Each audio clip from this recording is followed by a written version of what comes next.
Hey everybody, welcome to Tuesday, the day of the week where we do deep dives into video game stuff or movie stuff or Thinky Tuesdays. That name's not sticking. Today I'm talking about game difficulty and the philosophy of game difficulty because it is a philosophy.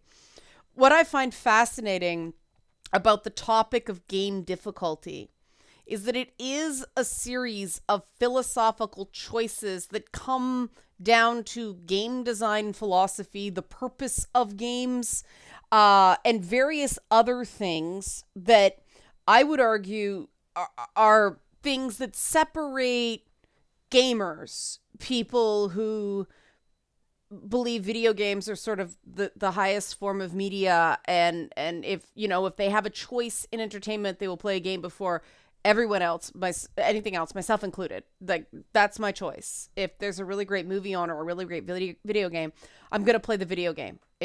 I just engage much more with games than any other form of media. A game can be just okay and grab me. A movie or TV show has to be amazing. So I have one idea of certain philosophies of game design as opposed to somebody who plays games who is not a gamer. And there's no better or worse here. It's just different viewpoints on the whole thing. And I think these are critical in terms of understanding this issue of game difficulty.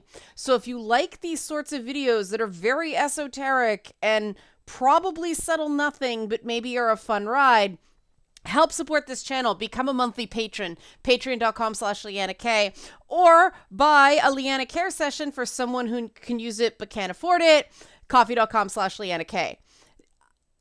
I find myself, interestingly enough, starting from the personal, moving into the theoretical, the games I enjoy making, like the games I enjoy designing, and the games I enjoy playing, increasingly divergent. I enjoy playing games that are mainly gameplay focused with sort of amusing moments. The story does not have to be amazing to hold me. And there was a point that wasn't so. There was a point there had to be a really great story for me to really sink into a game. More and more I find gameplay focused games are what's holding me. But the games I like making are the ones that do interesting things with interactive narratives. Now, that's the difference between what I enjoy consuming and where I think my skills are in terms of play, and then my skills as a dev. My ability to make something that matches my quality standards. Not the same thing, obviously. It might be because I appreciate really great combat so much that I'm like the way I was with writing and things like that back in university, that I can never, bow down. I could never possibly be that good. But that makes me think about game difficulty, because people who know me know I'm no slouch. Regarding game difficulty, I do not consider myself a top player, but I'm no slouch. I'm okay. I would consider myself maybe, somewhat above average. But I don't get pissed off when a game is too hard for me. And this has got me thinking about the debate around FromSoftware games, including Elden Ring, even though anybody who is even a remotely, decent player has said, no, Elden Ring is not nearly as hard as some of the other FromSoftware games, notably games like Bloodborne and Sekiro that have sort of walls. And I want to give a shout out right now to Ars Technica, who did a really good article that I don't agree with on the types of game difficulty. Now, this does not mean I think I'm right and Ars Technica is wrong. This is a case where I come at it from a fundamentally different philosophical viewpoint. And I think that the article is absolutely valid as a conversation starter. And that's why I've linked to it in the description box. But as a dev, I don't agree with some of the premises that you can separate difficulty as neatly as they do. Now, in fairness to the article, they say they're working towards, shout out to Kyle Orland. He says he's working towards a taxonomy of the different types of game difficulty. He says that, this is absolutely not scientific. It's the beginning of a discussion. And I give him credit for the swing. And he breaks it down to different types of difficulty: mechanical difficulty, punishing difficulty, arcane difficulty, grindable difficulty, difficulty walls, and then what do you mean by difficulty? He talks about it because, he sort of concludes with, so is Elden Ring really that difficult? Yes or no? And this is where I don't want to have a fight of definitions. I don't want to have an argument of definitions. It's a waste of time. I appreciate what Kyle Orland did in this article, and I recommend you read it. The thing I drilled down on is the concept of arcane difficulty, meaning how well does a game tutorial or explain its central mechanics. And this is a thorny one, because the whole point of some games is exploration and experimentation. And depending on how you combine that philosophy with other types of difficulty, it's not actually difficulty at all. It's a design philosophy. It's not a question of does the lack of explanation make the game harder. An example of this is Far Cry 6, where I really enjoyed the fact that they recognize that a huge percentage of the player base has played one of these games before. It doesn't handhold you through teaching certain skills. If you want to bring up tooltips, you can, but it doesn't walk you through certain things. It's just there. Most gamers know what these things are. If you don't, well, the game is not that hard to begin with. And that's the thing about Far Cry 6. It really doesn't punish failure, except in some of the special missions that are side quests. They're not essential to completing the game. Where FromSoftware games differ in varying degrees is how it doles out difficulty. Meaning, Sekiro, for instance, had, I'd say, much more mechanical difficulty in certain bosses than what I've seen of Elden Ring. Now, full disclosure, I haven't played, I've farted around, but I have not bought Elden Ring. The patrons get to vote on the next game. It is now a tie between Elden Ring and Yakuza Kiwami 1. But I've, played past FromSoftware games and I've asked people and they're like, no, you can grind. There aren't the same difficulty walls. There's always something to do. You can always go back. And to me, and I'm going to be one of those people, FromSoftware games are not hard so much as they are frustrating, because there's a right or wrong answer. And you've got to get the right or wrong answer. Now, in a lot of bosses, the idea of cheesing a boss, I disagree with. If a game lets you do it, it's a valid victory, right? That's not setting it on easy mode, right? And I know that's an idiom that's not, official anything. But to me, cheesing a boss is doing it right. But some people want to show off their awesome reflexes and things like that. And I think FromSoftware made the right call, not having extremely short timings, the sort of unforgiving weird hitboxes in past games, stuff like that. Elden Ring doesn't do that. And that's where Kyle Orland zeroes in on so-called arcane difficulty. how well the game explains its inner workings. And this is where it comes down to, he's claiming that's a form of difficulty. I'm saying it's a philosophy. And it comes down to this. A normie, a not gamer, often plays games to be awesome, to power game, to be big and strong. You know, it's the design philosophy behind the Batman games, for instance, or you know, very, very forgiving open world games where it's intended, that big feeling of, you know, you maybe start off as a fish in a, you know, a small fish, but you get more and more and more powerful, and then you be awesome. For a lot of gamers who have been playing a really long time, that game as ego boost design philosophy doesn't hold them unless there are really, really fun elements to go with it. You know, the sort of fuck around and find out Grand Theft Auto open world thing.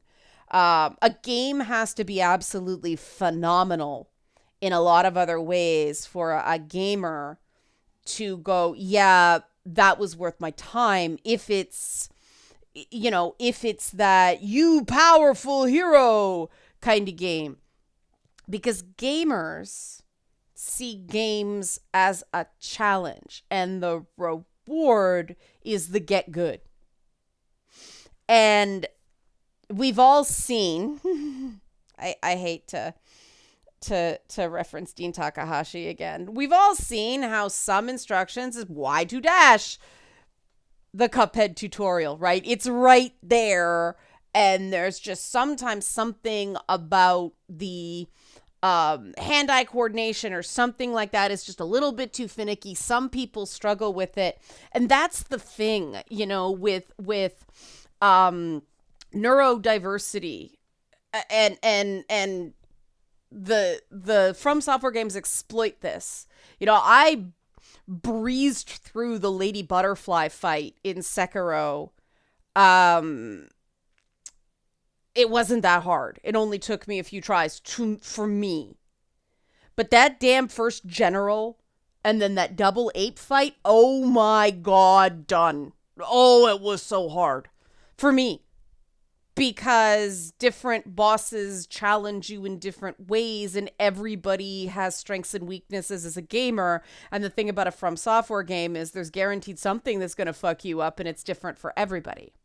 Right? Whether it's strategy, whether it's observation, whether it's reflex timing, stuff like that. That's different for me than a boss like that fucking spider in Bloodborne that required so much continuous strafing to defeat. It just, because I have those issues with my hands, I can just not, you know, prolonged strafing that long. It causes me physical pain. That's a very different thing. That hand fatigue is very different than the frustration barrier. Physical limitations that don't allow you to complete the game are an accessibility issue. That isn't a question of my skill. That's a question of body literally doesn't allow me. Accessibility should only be discussed, in my opinion, in that way. That thing we call accessibility in terms of difficulty is not an accessibility challenge, and that's actually insulting to really good gamers who have, you know, they live with disabilities. Because they're some of the best fucking players out there in some way. You shouldn't nerf the difficulty to make a physically accessible game. It's different sorts of cues, you know, overcoming that red-green color deficiency, you know. Removing physical barriers is not the same as you don't have to get good. And I will go, nope, fine. My frustration threshold is my problem. No game is for everyone. I don't want to be in physical pain playing a game. And that's a bit, as much as I love the haptic controllers on the PlayStation 5, I would really love a feature that actually allows you to turn down or off the adaptive trigger resistance, because some of those moments because I have hand problems, some of those moments in Horizon Forbidden West and even Far Cry 6, where you actually, there's pressure sensitivity. Cool as fuck tech. I love the immersion. But, moderately to long play sessions, I just can't. It really limits my ability to play the game, and I don't want other people to, not have that really cool feature just because my hands can't take it. I just want to be able to turn it off. That's not the same as, we're going to nerf the difficulty because we want everyone to be able to play. No. And that's why I'm saying this idea of difficulty is in a lot of ways not difficulty at all. It's design philosophy. And this is why you hear FromSoftware fans say the games aren't that hard, you just have to learn how to play properly. If you are playing with a play style that is in opposition to the way the game is intended to be played, you're not going to do well. Now, the thing is, we've gotten so lazy because of AAA open world games that accommodate numerous play styles that when a lot of players encounter a game that there's a right or wrong way to play, they go, this game isn't accessible. That's not true. The game's plenty accessible. You just have to learn to play properly. And going into a FromSoftware game at this point, and if you're the other thing about arcane difficulty or teaching you how to play a game, increasingly, I think it's fair for developers to go, we live in the age of the internet. If someone wants to use a walkthrough, if someone wants to look something up, that is their right. So we're not going to bother. Other developers, and again, this is not right or wrong, this is just a different philosophical approach. Other developers who are less focused on challenge and more focused on immersion in the fictional world or story, they're like, no, we don't want people stepping out of the fictional world to look something up. There's no right or wrong there. It's just philosophical. Philosophers will say there are absolutely right or wrong answers. And the truth is, unless there is some sort of objective way to check whether something is right or wrong, it isn't objective. Philosophy is a lot of meaning of life. This is meaning of games. There's no right or wrong. You like it, you don't. It's subjective opinion. And FOMO, fear of missing out, for people who are like, what? FOMO what? Fear of missing out should not bind developers to not make the game they want to make. If they're willing to take the hit in sales to make a niche game with a really devoted audience, they have the right to do that. I mean, I remember when God of War Ascension was criticized for being too hard, and they ended up nerfing one particular level at the end because of that. And I get why they did it from a dollars and cents perspective. It was a PlayStation 4 exclusive. Of course they did. 4? 3? Now I'm questioning myself. But from the experience as a player who is obsessed with God of War and Kratos, I thought they kind of sold their artistic soul to make the game possibly sell better, because to me it was a prequel, and so Kratos should feel less powerful. The struggle should feel more difficult because he hasn't gotten certain gifts of the gods and powers. I wanted the additional struggle, and that was the thing, like, just give it a bit of time, you'll get through it. I got through it. You can too. Like I said, I'm not the best player in the world. The failure was part of it. The failure is part of it in FromSoftware games as well. And this is all about player expectation going into a game. And again, going back to that idea of games as challenge or versus games as ego boost or cultural phenomenon. You know, game as escape from your shitty life. Now, some gamers will say the challenge is an escape from my shitty life because if I beat it, I have an objective achievement, right? Yeah. Sometimes that's exactly where I'm at.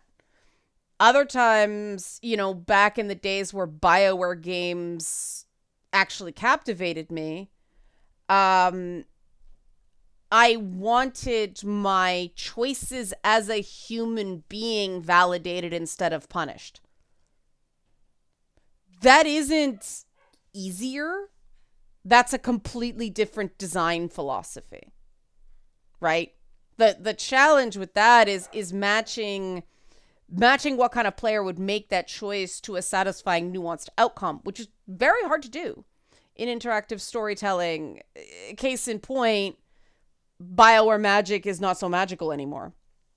And I don't, you know, again, with that sort of interactive storytelling, I don't think a narrative should necessarily pat you on the head. Something that's well done and challenging is more compelling to me than something that is, oh, you hero. But again, I'm coming at it from the perspective of a gamer who wants to be challenged. And that's what it comes down to. How much challenge a person wants from a game is highly subjective. And I think we do have to start differentiating some in the nuance between difficulty and challenge. Because to me, difficulty is basically mechanics and problem solving, right? Challenge is more nuanced. Challenge can be challenging content like the Bloody Baron storyline from The Witcher 3. It challenges you morally and philosophically. Challenge is also the fact that you're not going to get it on the first try. And, you know, that's part of it. You have to tame your frustration. You have to overcome ego. You have to be zen. And you have to keep at it until you get it. That's different for me as a gamer. For somebody who hasn't played nearly as many games, that's different. That is different than my experience in, say, Horizon Forbidden West, where either the trail markings, like the path markings, were not great, or the jump mechanics were just loose, or the pullcaster just was janky, and just the controls were not communicating my intent into the game. That to me is a lack of polish. A deliberately short window to counter, that's a design choice. And I can choose to play that game or not play that game. I can choose to stop the game or continue the game. But I do not consider a deliberate choice to be challenging a mistake or necessarily...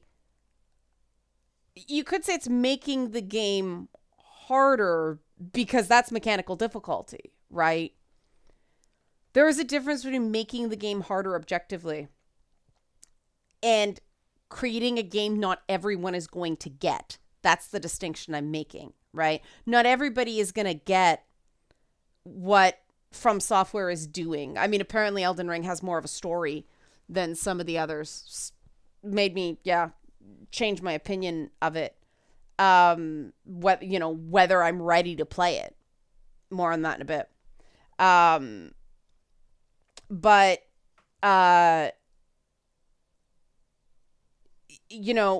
much a person wants to be challenged is completely different than and whether there's a story that is rewarding that people should be able to objectively complete. You know, you can complete the story in Dad of War, the latest God of War game, but not do all the Valkyrie fights. So the Valkyrie fights are legit. There is some difficulty there. There is some challenge there, but you can get through the main story because there is a very powerful narrative in that game, bypassing that difficulty. The story is still very challenging in terms of maturity. So there's different types of challenge. But do you see how challenge and difficulty interplay? And that there's really no wrong answers unless it's the fucking janky pullcaster from Horizon Forbidden West. And that's where I go back to that whole arcane difficulty thing as well. And while I see what Kyle Orland was saying there, I'm like, no, there's a difference between a game not communicating my intent or me being absolutely lost in a platforming puzzle because the visual cues, there's just too much information in too many of those Horizon levels, as opposed to deliberately not taking the player by the hand. That's a choice. Like, there are parts I missed in, say, Resident Evil Village off the top, and I do want to eventually go back and replay the game to get those things. It didn't stop me from completing the game. I'm just curious and a semi-completionist. But this idea that, oh, you can miss things, you can miss battle tutorials. Well, the purpose of the game is to explore and be a bit more cautious. You don't charge into anything in a FromSoftware game like, be a hero, right? That's not the purpose of the game. Because they're based on challenge, not ego boost. And I don't think that's necessarily more difficult if you're playing the game the way it's intended to be played. And this is when someone would say, aha, but the game does not communicate that openly. And a gamer would say, the fuck you on. Somebody who's not a gamer would go, yeah, that's right. It doesn't tell me that I'm supposed to do that. The visual cues to a gamer, the way the bosses are designed, the way the world is designed, it does sort of lean into that horror survival aesthetic. And so the minute somebody literate in the visual language of games sees that sort of art style, like, whoa, don't go charging in. This ain't Doom Eternal. Doom Eternal doesn't constantly chatter in your ear, play aggressively, Doom Marine. It's things like he never touches a button, he pounds it, right? He never just, oh, I'm going to use a red. No, it's like rip off arm, use for fingerprint ID. The game is giving you, it is giving you information, it is giving you cues, it is giving you data. You just have to be able to speak that language. And my attitude about something like Elden Ring is because at this point, these games, you have to research your purchases in games anyway. Most people do it through word of mouth nowadays. If you're buying into advertising hype and playing a game because you just want to be part of some cool trend, well, the game industry needs suckers like that, right? You should know what you're getting with a FromSoftware title. At this point, it's like walking into a Scorsese film and going, why is there so much, downfall of man? Why is there so much, deep cut examination of masculinity in this movie? Well, because it's a fucking Scorsese film, right? You don't walk into a rom-com expecting Die Hard either. And games deserve that maturity as a genre as well. The problem is that films are becoming less that. It's just like, oh, we have to get all these butts in theaters, so we're going to make the same movie over and over and over again with little changes in the aesthetics. The pacing is so similar. But still, if you want a popcorn flick, all right, great. If you want a movie that's much more challenging, like for me, The Green Knight is a shining example of a lot of people are not going to get that movie. I loved it. A FromSoftware title is The Green Knight or something like The Fountain, not an MCU movie. And if you go into an MCU movie going, well, I wanted The Green Knight, 1 star. Well, that's your problem, not the movie's. Same with you walk into an art house flick expecting Captain America. Well, that's not the movie's problem. That's yours. And I think games deserve the respect as a mature medium right now with a language to be allowed that without and people are allowed to be wrong, right? I'm not saying people should shut up about this, but I would argue that the people complaining about difficulty just don't want a challenge in a game, and that is fine.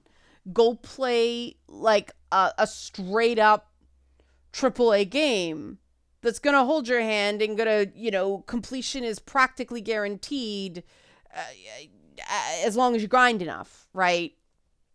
Fine, go play that. That's your speed. There's no way any game can be for everybody. Some people found Ghost of Tsushima boring. I have no idea how, but there you go, right?